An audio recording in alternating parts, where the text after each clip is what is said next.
People don't understand how stressful it is trying to explain what's going on inside your head when you don't even understand it yourself. Though if you could spare a couple moments, I'm gonna try. And I'll be honest with you all. You may already have known, but I'm not happy with myself these days or this life that I've created. I've lost so much through the years, I practically discarded most things. This is why I am alone. My thoughts and actions were so selfish that I could bring no love or comfort into my family unit. Years of substance abuse and instability showed my wife and children that life is much easier and more calm when Daddy lives somewhere else. The family I love and said that I could not live without courageously decided that they could not live happily with me. 14 years of life with me was not easy for them. My life, my boy, my little daughter. Though they loved me very much, it was not enough for me to love myself. And all that uncertainty and chaos that spins destructively inside my head could not be contained, and it spilled out into my reality, unfortunately affecting everyone I come in contact with. It's an energy I give off, very negative, very heavy. It got to be too much for the people I love most.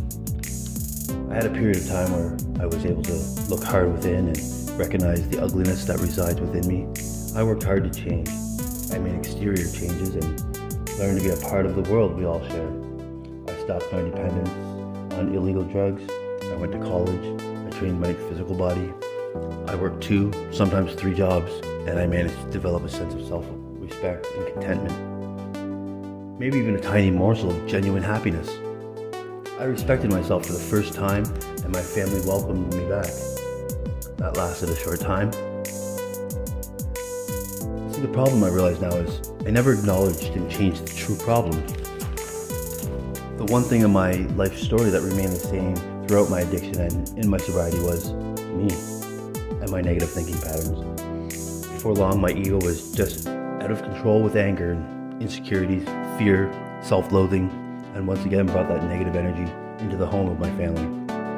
And that about destroyed any possibility of me living in a family unit with those 3 beautiful people. I'm not currently welcome in my wife's home. She may never be my wife again. My children were not talking to me for a few weeks. I burned to the ground that new life I had worked long and hard to create in a matter of 3 months. Nearly everything was as it was before I got sober, if not worse. Now I live alone. I feel sad and depressed. I feel shame and self-hatred. I'm embarrassed, I'm scared, and I'm lonely. I barely have any desire to work hard and get sober again. It's easier to just get high and not feel the negative emotions for a few hours at a time. But when I sober up, any number of days later, I always feel worse off. This is a message for anybody who might be chasing that next high or drunk, who thinks it's glamorous or it alleviates their life stresses. It's also a message for myself. Choosing to use or drink doesn't erase or solve any problems we face in life. It is my experience that the true turmoil resides within. Nothing external will ever fix what is originated from within ourselves. Happiness is truly an inside job. Addiction or substance abuse is not a symptom that can be cured in the physical world. It's a solution we've learned through self-medicating all those years trying to feel comfortable in our own skin. Our solution is not physical, it must be spiritual. There's a God-sized hole inside of me that no amount of money or psychological training will ever cure. Will ever cure that feeling of detachment or loneliness that consumes my inner world.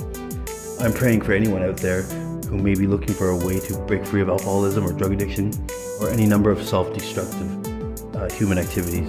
I'm praying I find the desire to love myself enough to remember that my Creator is waiting for me to come back to Him and rely on His love and ability to make me whole again.